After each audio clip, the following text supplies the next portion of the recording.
So Brock Bowers was named to the Maxwell Award watch list, an award that goes out to college football's most outstanding player. It feels like there are at least more than one of those awards, right? And I did a little research on the Mackey Award, some recent winners.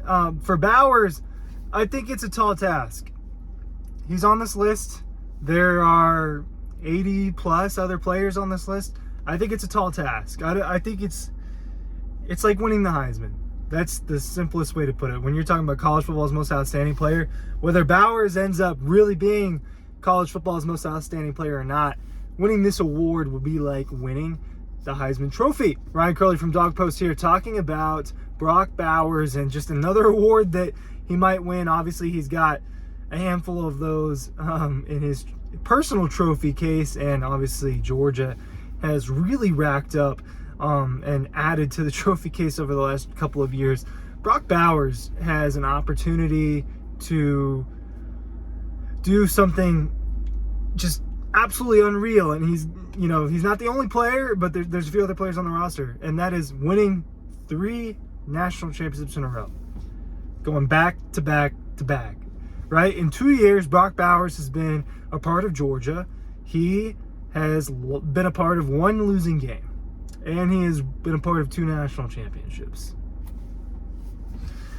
That's the case for all of the 2021 class that has gone to Georgia, a class that has been really important.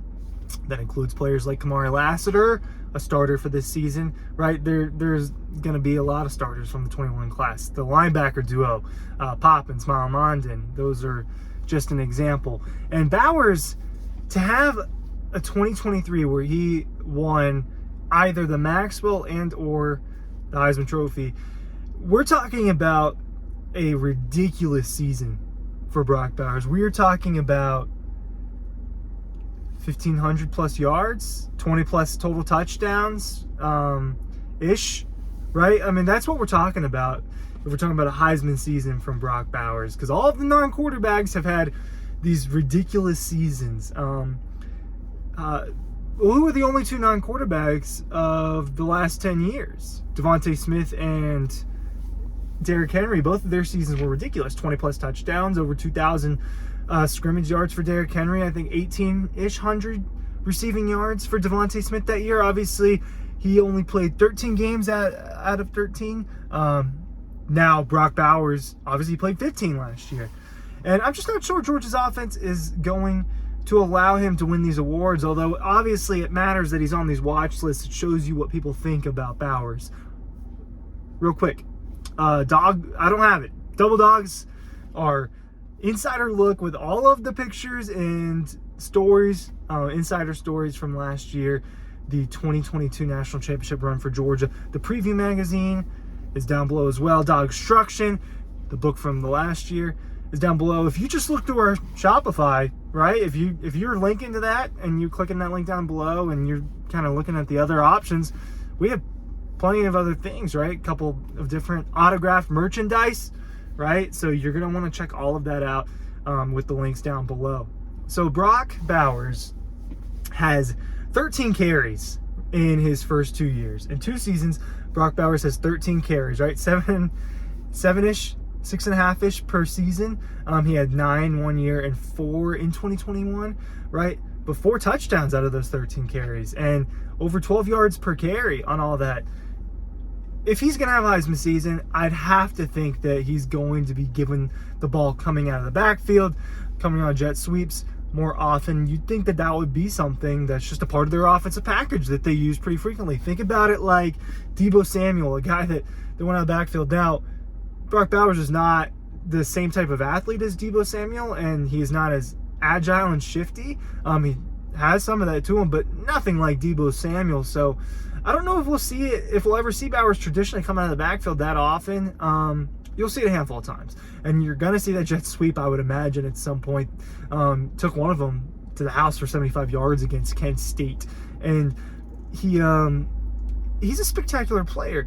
I'm not really saying anything here that I haven't said before, right, on these Brock Bowers videos where we're talking about him.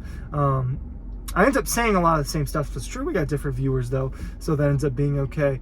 But those games where he has 150 plus yards and multiple touchdowns, there's just going to have to be more of them to win it. And I don't think that's going to happen. Even if he develops even if he has better chemistry with Carson Beck than he did with Stetson Bennett, I have no inclination that that's necessarily the case. But I'm saying if that were to be the case, does that mean that Brock Bowers is going to get the ball that much more? No. Is Brock Bowers going to get the ball a little bit more in 2023 than he did? I think he will. I think he will get it a tiny bit more, right? Ends up with 800-ish yards, ends up with close to 1,000 yards in 2021, ends up with 8 and change in 2022, and more touchdowns. But I just don't know he's going to have the volume that it's going to take, because Georgia's got too many weapons. They're going to want to get the ball to Ladd McConkey, and they're going to want to feed the ball to Arian Smith, and they're going to want to get the ball to these running backs, right? The running backs that I've talked about a lot recently. I'm sorry for that. Marcus Roseman-Jackson's going to get the ball. Oscar Delp's going to get the ball. Other tight ends, Lawson Lucky will get the football, right? So Bowers, Georgia, we've never seen them just have one player where it's like, this is our dude, he gets the ball in this modern era.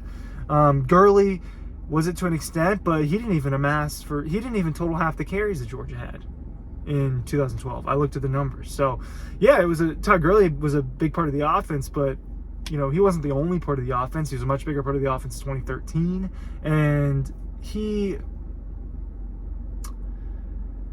just was never really the focal point, as talented as he was, where it was Todd Gurley or nothing. Nick Chubb always kind of had Sony Michel there with him, and because of that, he never truly had Heisman type numbers. He could have maybe gotten them in 2015, and then he didn't because he got hurt, and his numbers certainly would have been ridiculous.